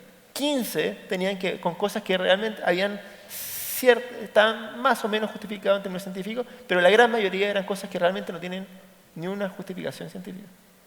O sea, hay una brecha gigantesca entre lo que se sabe, no estoy diciendo que lo que se sabe sea cierto, porque así no funciona la ciencia, pero por lo menos tenemos evidencia de muchas cosas, de muchos procesos, tenemos información que lleva mucho tiempo, pero hay una brecha gigantesca entre esa información y de lo que se hace, o las concepciones que nosotros tenemos sobre el sistema nervioso y lo que realmente se explica o se aplica, ya sea en la prensa, ya sea en las películas, ya sea incluso en la educación. O sea, hay una brecha importante. Creo que tenemos a señora, por favor. Hola, mi nombre es Margarita. Quiero hacer una consulta de este mismo orden que hizo usted, de creencia popular. ¿El gamalate sirve para el cerebro? El gamalate. Gamalate. Gamalate. Es un producto que se supone que estimula. Sí. A ver, yo específicamente no sé la composición del gamalate, pero una cosa que yo creo que es importante es que yo creo que es reciente el conocimiento que se tiene de qué es lo que específicamente, por ejemplo, de nuestra conducta cotidiana, de nuestro nivel de alimentación, etcétera, de manera consistente y reproducible sí afecta a las capacidades cognitivas, llamémoslas, y en particular a través del cerebro. Yo esas 4 que le puse al final no eran triviales. más que el gamalate importa comer bien, sano, adecuadamente, mucho más que eso importa tener buena calidad de sueño, hacer ejercicio, ¿cierto? Ojalá vivir en un lugar no muy contaminado, tener amigos, son puras cosas de sentido común, pero son efectivamente las que consistentemente se muestra que sí tienen efecto. Incluso el ejercicio es difícil demostrar que tiene un efecto sobre las capacidades cognitivas, pero se logra. Entonces hay que mirarlo un poco con esos ojos. Realmente son pocas las cosas. De hecho hay un review de neurociencia y educación a propósito del punto previo, que si me permite hacer un pequeño vínculo con eso, en el que participó una académica de la universidad, que es Marcela Peña, de la Escuela de Psicología. Ella participó como coautora y consistentemente es un artículo en Nature Reviews Neuroscience, es una de las revistas más importantes de neurociencia, que dice que las constataciones más básicas que indican la neurociencia con respecto a la educación más bien tienen que ver justamente con la alimentación, con que los niños no entren tan temprano al colegio, sino que puedan dormir más para poder entrar más despiertos, que ojalá pudieran dormir siesta, en fin, cosas que se han ido probando en términos históricos y culturales hace mucho rato. Entonces, con respecto a la pregunta por el desarrollo finalmente del niño y de su sistema nervioso, mucho más que la estimulación, por así decirlo, para lograr que ocupe el 100% de su sistema nervioso o de su cerebro, que claramente está fundado sobre un mito y sobre algo que no tiene ninguna consistencia. No hace ningún sentido evolutivo guardar un cerebro que ocupa solo el 10%. ¿Para qué lo voy a guardar durante los miles de millones de años? A lo mejor lo cambio por algo más chico, o sea, hay pocos recursos. Entonces no hace sentido evolutivo, no hace sentido biológico. Lo que sí hace sentido para el desarrollo tiene que ver con cuáles son sus contextos sociales, qué tiene que ver con su alimentación, cuál es el capital cultural al que se enfrentan, qué capacidad, cómo aprende en base a retos o aprende en base a estímulos, que tiene que ver con muchas otras cosas, cuál es la capacidad de desarrollo de un niño. Nosotros seres humanos somos seres biológicos, psicológicos, sociales y culturales, y nuestras capacidades se desenvuelven en ese ámbito, no en el ámbito del cerebro. Muy bien, gracias. Me llamó la atención cuando mostraste tú el desarrollo del cerebro, más o menos por el 6º mes de desarrollo de un feto. Tú mencionaste que era cuando más neuronas tenemos, o más conexiones sinápticas, no lo sé, ¿no? Más números de neuronas. Más números de neuronas. Y después esas van, no sé, disminuyendo, desapareciendo. Se aumenta la conectividad, se refina después la conectividad y se muere mucha neurona. Ya, bueno, al momento de nacer ya nacemos con menos neuronas. ¿Qué perdemos nosotros? ¿Por qué no, por ejemplo, nacemos con toda la capacidad neuronal? Eso es súper importante porque uno no puede hacer el mapeo lineal entre más neuronas y mejor comportamiento. Eso no hace sentido. ¿Ya? Yo necesito las neuronas adecuadas para el comportamiento adecuado. Esto es muy similar a ese otro mito de la evolución de la sobrevivencia del más fuerte. Tampoco hace sentido. Lo que hay es la sobrevivencia de los que son suficientemente fuertes y basta. Y con el cerebro es lo mismo. El número de neuronas que nosotros desarrollamos es porque evolutivamente había un proceso selectivo que dice, mire, esta deriva de desarrollo que me permite tener este número de neuronas con este patrón de conectividad es el adecuado para nacer y para crecer en el contexto en el que tenemos. Pero si yo tuviera más, voy a tener problemas. Y de hecho, por ejemplo, la esquizofrenia es probablemente un problema que tiene que ver con la conectividad defectuosa. Y hay algunas evidencias que el autismo también está relacionado con eso, o trastornos del espectro autista. Entonces, no se trata de porque tengamos más neuronas sea mejor. Lo que se requiere es un patrón adecuado de conectividad a nuestro contexto ecológico. Muy bien, muchas gracias. Gracias, Yana. Excelente pregunta. La próxima. Hola, quería saber ¿cuál es la evidencia que existe entre la neurociencia en términos del uso de la tecnología en los preescolares o en los escolares? ¿Qué hay de eso? ¿Tienes tú? Es que lo he estado mirando y yo tengo un par de cabros chicos que tengo mellizos que son de 5 años. O sea, se imaginan más o menos el experimento que es eso en casa. Muestra y contramuestra, ¿no?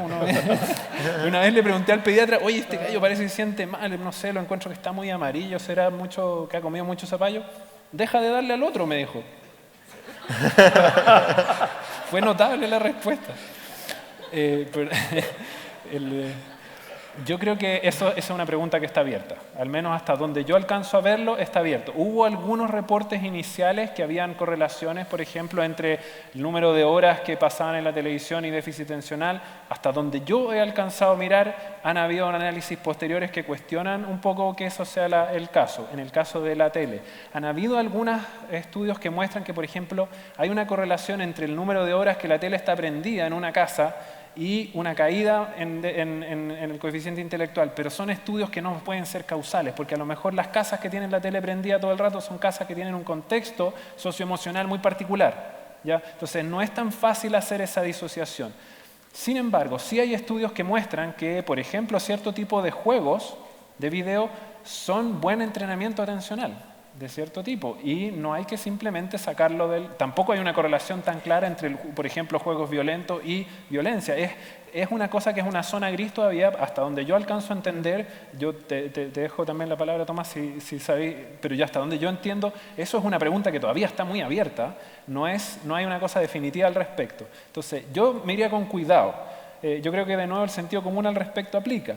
Y en general, aunque están los lineamientos de la Asociación de Pediatría Americana que dice que ojalá que un niño no vea más de 2 horas de televisión al día, eso también depende de cómo lo ve, porque un niño viendo la tele así solo, sin que nadie le diga nada, no es lo mismo que un niño que está viendo la tele en una interacción con un adulto que le está utilizando eso como un recurso en la interacción. Entonces, no es tan simple, creo, responder esa pregunta como una correlación para un lado o para el otro.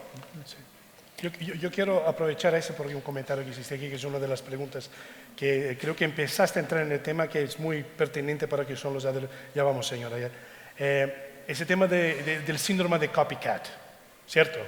El tema de los adolescentes. Empezaste a hablar de ese tema ahí de películas violentas que pueden causar después un comportamiento violento, que por ejemplo fue el hecho de Columbine, que con el tema que hubo en la tragedia, que los chicos ahí, esos adolescentes, miraban mucho Basketball Diaries de Leonardo DiCaprio, que de hecho la cultura japonesa no pasa mucho en sus transmisiones de noticiero, todo eso, la violencia que causa más violencia. Y en Estados Unidos al revés, ¿no? Que if it bleeds, it bleeds. If it bleeds, it leads, ¿no? Entonces, ese es un comentario que queremos que también comentaras aquí, que era una de las preguntas. Si es causa en efecto, que realmente sea una... Yo a lo mejor no voy a dar una respuesta que te guste mucho en ese sentido, porque para mí lo que pasa es que yo voy a tomar una actitud un poco escéptica hasta que yo no vea un estudio, un análisis más tipo metaanalítico, donde yo vea estudios globales que han sido hechos, qué sé yo, con randomizaciones, con dobles ciegos, con algún tipo de controles. Es muy difícil sacar de ahí al interior cuáles son las causas, si es que efectivamente existen correlaciones específicas entre conductas de visualización específicas y no.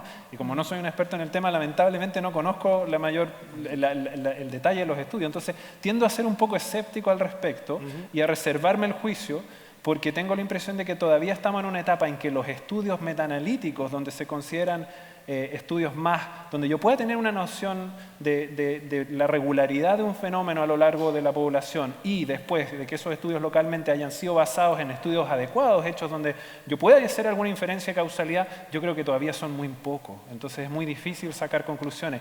La posibilidad de que estén enmascarados por contextos socioeconómicos, socioemocionales muy particulares en los cuales la tele o los videos de juego sean un elemento al interior de muchos, es muy alta. Y eso es muy difícil entonces dar, creo yo, al menos desde mi experticia, una respuesta como en uno u otro sentido a esa pregunta. Muy bien. Señor, próxima pregunta. Sí, buenas tardes. Delante en la presentación que ustedes hicieron espectacular de todas maneras y felicitaciones humildemente, hay un tema que a nosotros como docentes siempre nos complica. Es que cuando llegan alumnos con déficit atencional, generalmente llegan con algunos certificados de medición del coeficiente intelectual. No sé, desde el punto de vista de la neurociencia, ¿cuál es la opinión que ustedes tienen con respecto a esas mediciones? Bueno, es una buena pregunta. En general hay una fuerte discusión y hay muchas formas de medir el coeficiente intelectual. Y de hecho en Chile recién hace un par de años se hizo una adecuación de las herramientas para poder medir función ejecutiva en general y también el coeficiente intelectual para el contexto chileno, porque muchas veces muchas preguntas eran inteligible, era muy extraña en un contexto sociocultural chileno. Y lamentablemente ese tipo de exámenes todavía no son universales. O sea, generalmente utilizamos guías y formas de medir coeficiente intelectual de los años 80. De hecho, muchas veces nos pasa, y hay situaciones divertidas, a veces aparecen objetos, televisores o teléfonos que los niños ya no son capaces de reconocer, porque hoy día ya no existen. Entonces hay preguntas que tienen que ver con reconocer cosas, de las cuales somos incapaces de reconocer porque hoy día esos objetos no existen. Ya son de otra forma. Entonces, es bien delicado. Y hay otro gran problema que tiene que ver con el sobrediagnóstico. En Chile, en general, o sea, no se sabe muy bien cuáles son las razones de por qué en Chile tenemos un índice tan alto de déficit. Y no solamente eso, sino que en Chile es el único país en el mundo donde no hay diferencia entre géneros. En la mayoría de los países, la proporción es 4:1 entre niños y niñas. En Chile es 1:1. Algo muy extraño. No se sabe muy bien por qué. Eso por lo menos hice el último gran estudio que hay en Chile sobre el déficit. Y hay otras teorías que son bien entretenidas que tienen que ver con tratar de explicar por qué ciertos países, ciertas culturas tienen mayor concentración de gente con déficit y tienen una explicación evolutiva que es bastante entretenida. Tiene que ver con la historia de con las emigraciones recientes. Que tener déficit no sería algo tan negativo si tengo que emigrar. En el fondo, tengo que estar reactivo a cualquier cosa que esté pasando. Y entonces estaría más asociado a poblaciones nómadas que a poblaciones sedentarias. Pero esas son discusiones que son bien entretenidas. Pero lo que sí estoy seguro es que en Chile sí falta un sistema de diagnóstico un poquito más controlado. Hay un experimento que se hizo en Australia. En Australia tenían niveles similares a los chilenos hace 10 años. O sea, eran en torno al 10%.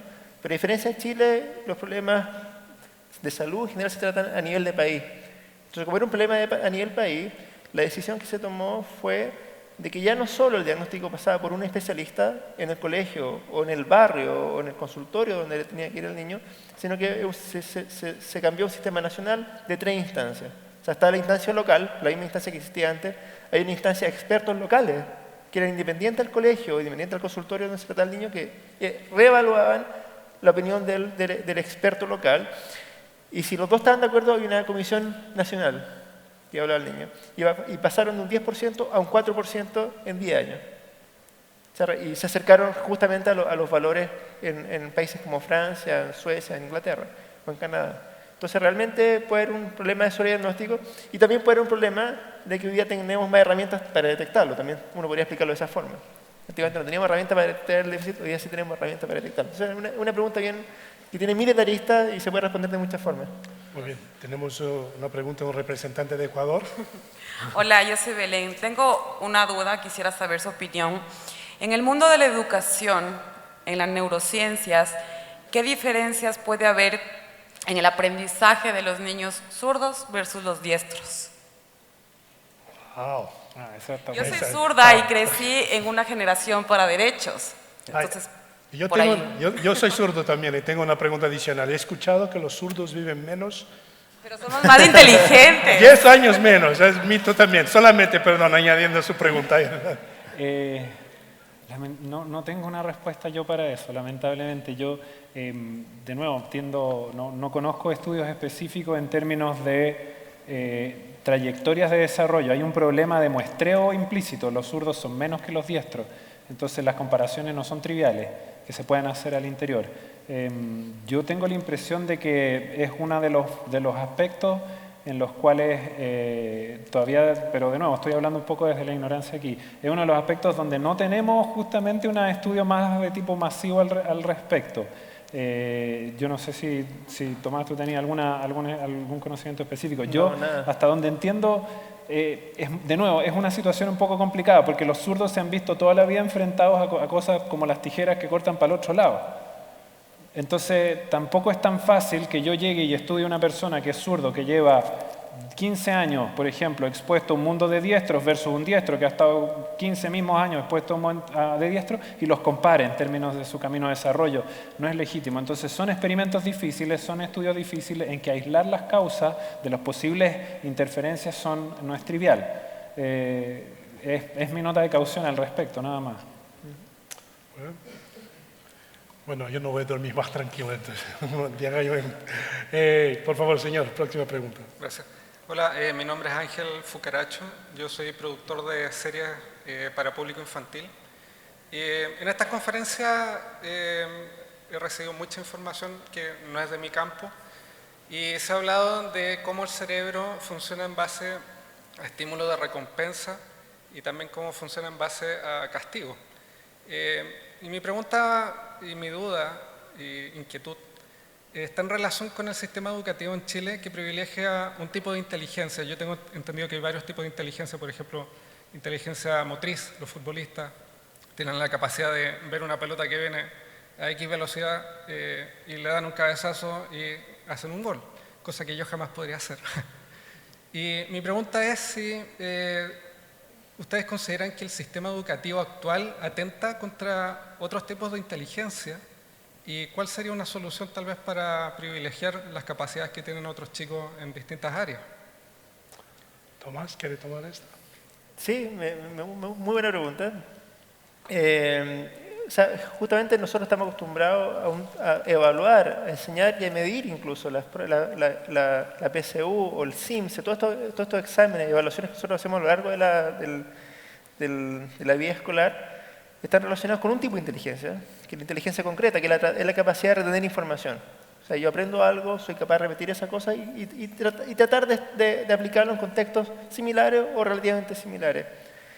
Pero a nosotros nos pasa mucho, cuando llegan los estudiantes a la universidad, les cuesta mucho tener, que es fundamental, por lo menos en nuestro campo, que es la inteligencia más fluida, que tiene que ver no solamente con eso, sino que tiene que ver con funciones ejecutivas, con la planificación, con mezclar información para producir una línea de pensamiento nuevo, por ejemplo, y la memoria de trabajo, por ejemplo.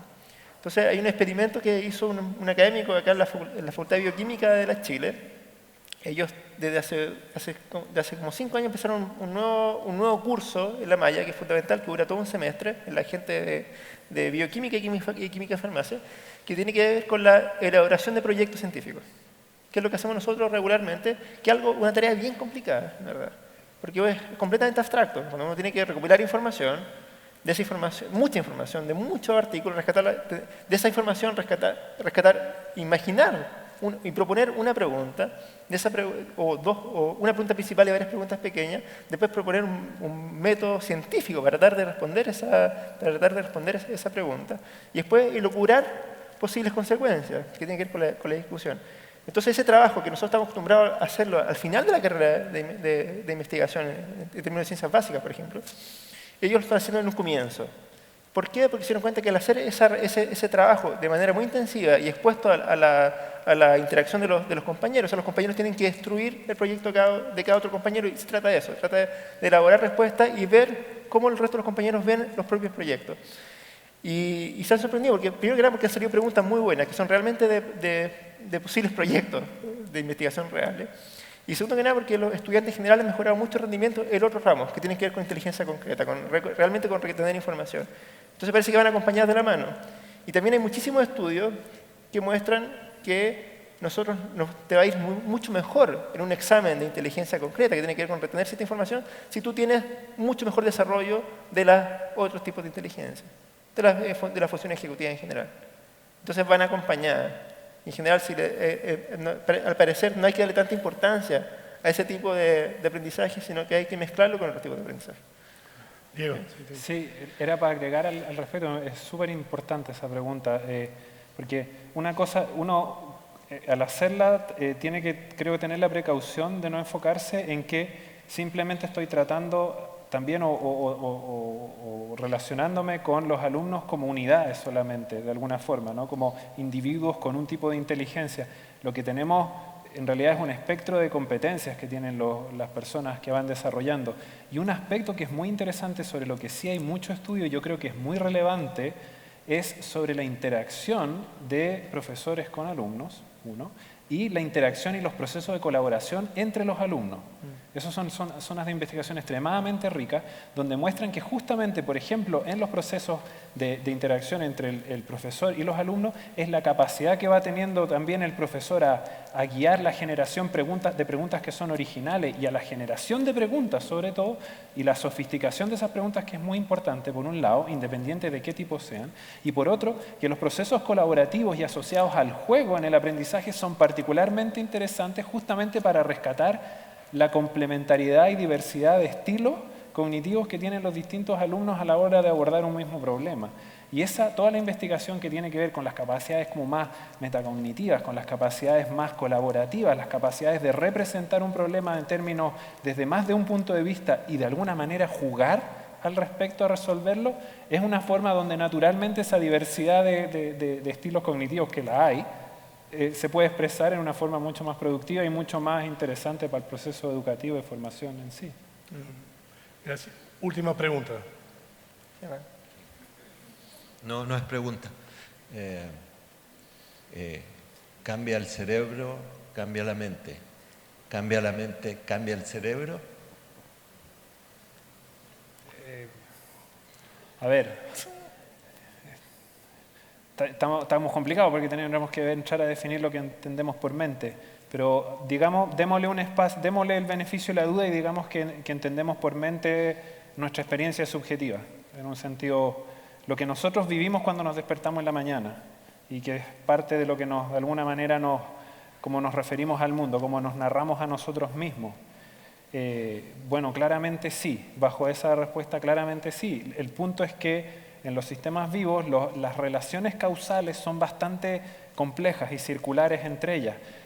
Como tratábamos un poco de poner en evidencia desde ejemplos muy concretos como son la atención, donde tiene que ver con la motivación y con la historia y por lo tanto con el camino que ha seguido ese organismo y cómo afecta y cómo se puede entrenar efectivamente, hasta las otras preguntas que nos hacíamos. O sea, ¿en qué medida la plasticidad cerebral, el hecho de que el sistema en desarrollo está siendo acoplado a un sistema que a sí mismo se hace preguntas a sí mismo y está reflexionando sobre sí mismo? Es un hecho. Los estudios, por ejemplo, en meditación. Interesantemente, en meditación había un trabajo que ha logrado sistemáticamente establecer cierta metodología, se está empezando a cuestionar, está empezando a desarrollar un trabajo mucho más fino de análisis de causas, consecuencias, efectos, que muestra que claramente la práctica de algún tipo de conducta, que en este caso es sentarse a meditar, pero que puede ser una diversidad, afecta a la estructura cerebral, por supuesto, porque los organismos no son direccionales en ese sentido, no son lineales, no es que la actividad orgánica produzca la actividad mental, nosotros somos sistemas orgánicos con propiedades mentales y esa imbricación es muy profunda y eso se ve no solamente en nosotros, se ve en muchos otros sistemas mucho más simples que nosotros, en que las conductas globales, los procesos que son esencialmente propiedades de esa totalidad, cuestionan, limitan, determinan, afectan y modulan la conducta de las partes. Y ese es el caso nuestro, por cierto que sí. Tomás, ¿tenía algo que añadir a eso? No, simplemente para terminar con estuvimos discutiendo hace un rato, un colega argentino, Pedro Beckenstein, siempre termina con frases que son bien duras, y ahora le ha dado con algo que es bien interesante, y él dice que todo lo que ustedes recuerdan es falso. Todo. Todo. Y es un principio, por ejemplo, que si los profesores lo dijeran sería más o menos correcto.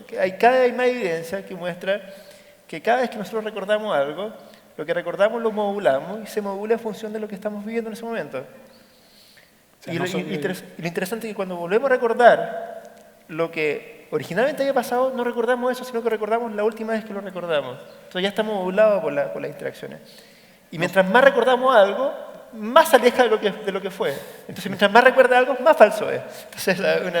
Entonces para que vean cómo ha cambiado la noción del percibir, y finalmente del ser. Así que eso es un punto bien entretenido. Damas y caballeros, los doctores Tomás Ossandón y Diego Cosmeli, muchas gracias. Excelente. Muchas gracias.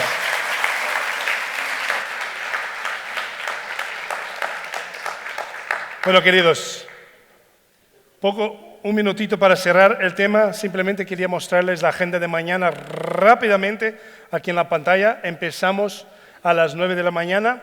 Vamos a tener ahí la introducción. Y después, inmediatamente a la entrevista con Omar Rincón. Ahí va a tener una entrevista uno con uno de los oradores principales de la agenda. Y luego, como hoy, 5 tracks, salón de clases, salón de las competencias mediáticas, salón de los actores, salón de educación rural y salón de neurociencias. Mañana y tarde con actividades y cerraremos este evento a las 17 horas mañana con la entrevista con Guillermo Orozco. Durante el día nosotros hemos estado aquí recibiendo, no sé si ustedes notaron que había unos chicos jóvenes ahí con las cámaras haciendo capturas audiovisuales, como suele ser el Congreso, ¿no? Y ahí ellos vienen representados de la organización VJ Comunicaciones, que enseña a los niños a hacer esas capturas y después producirlas. Entonces, lo que van a ver ahora es el video y cerramos el día con eso. ¿Cómo fue el día en la mirada de los niños? No los adultos, pero cómo los niños vieron el primer día del primer Congreso Iberoamericano de Educación y Televisión. Muchas gracias, dejamos con el video.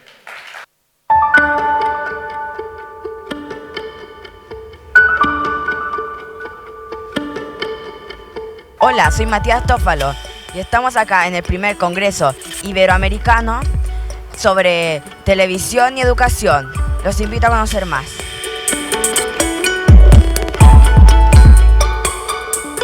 Con la presencia del director de Escuela Plus, Sandro Mezquita de Sol Serrano, vicerrectora de investigación de la Universidad Católica y representantes del Ministerio de Educación, se dio inicio a este primer congreso. Luego vino la exposición de Joan Ferrés, experto en televisión y educación. Si quieren hacer alguna pregunta, alguna inquietud o comentario, Joan, va a haber un micrófono.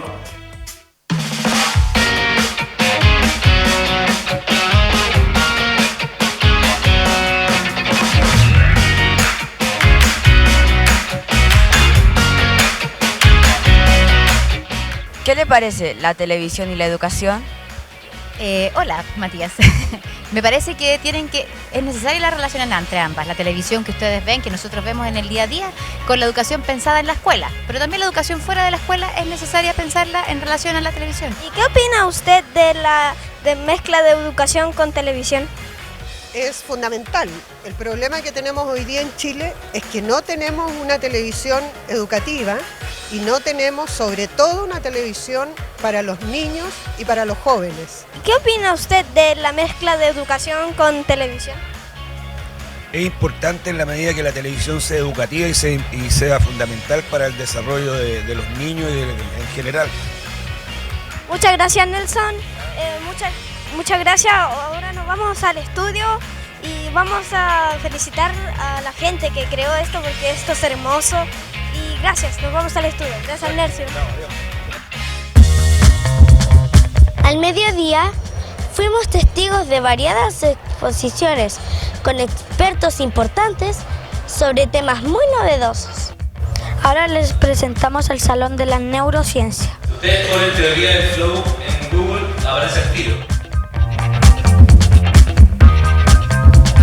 ¿Qué le pareció esta clase? Hola, me pareció muy buena. Creo que es muy importante que los alumnos ya empiecen a interactuar más con que las clases sean más digitales y que interactúen más con la tecnología para que sea la clase más interactiva y más entretenida.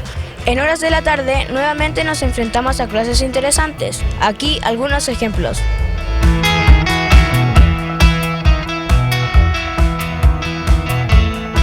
En este momento se están realizando 5 clases simultáneamente: política pública, televisión y educación, panel docente, mediabús y audiovisual y educación. Para finalizar, una mirada hacia la neurociencia cognitiva.